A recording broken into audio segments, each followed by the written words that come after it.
ஆரம்ப காலத்துல தியாகராஜ பாபு நடிச்ச காலத்துல ஒரு சினிமா பாட்டு வந்தது. முகமது சந்திர பிம்பமோ ம். அப்படின்னு. பாட்டு வந்து காதலியோட முகத்த முகம் அது முகம் அப்படிங்கறனால அது முகமதுன்னு சந்திர பிம்பம் குறிச்சுக்கிட்டாங்களா? சந்திரன் மாரி இருக்குன்னு நிலா ஓ! மாரி இருக்குன்னு ஓகே, சொன்ன பாட்ட, ஓகே. அ. முகமது எப்படி சொல்லலாம்னு அப்ஜெக்ஷன் ஆயிடுச்சு. ம், ம். அப்புறம் பின்னால மாத்தி வதனமே சந்திர பிம்பமோன்னு மாத்துனாங்க. ஓ! அது மாரி டெக்கான் ஹெரால்டு பத்திரிக்கை ராமகிருஷ்ண ஹெக்டே கர்நாடகால சிஎம்மா இருக்கிறப்ப, டெக்கான் ஹெரால்டு ஒரு சண்டே எடிஷன்ல ஒரு கதை வந்துச்சு. அந்த கதையோட பேரு முகமது அண்ட் இடியட். இந்த கதையில முகமதுன்னு ஒரு கேரக்டர் இருக்கான். அவன் வந்து ஒரு முட்டாள்தனமா சில ம். காரியங்கள் பண்ற மாரி அந்த கதை. அன்னைக்கு சாயங்காலம் டெக்கான் ஹெரால்டு பத்திரிக்கை எரிச்சுட்டாங்க. ராமகிருஷ்ண ஹெக்டே மன்னிப்பு கேட்டாரு. டெக்கான் ஹெரால்டு பத்திரிக்கை மன்னிப்பு கேட்டது.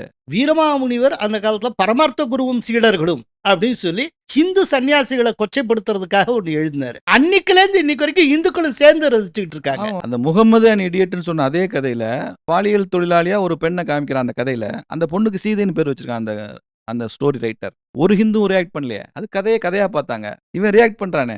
உணர்வு உள்ள சமுதாயம் சொல்றேன் நான். I appreciate Muslims.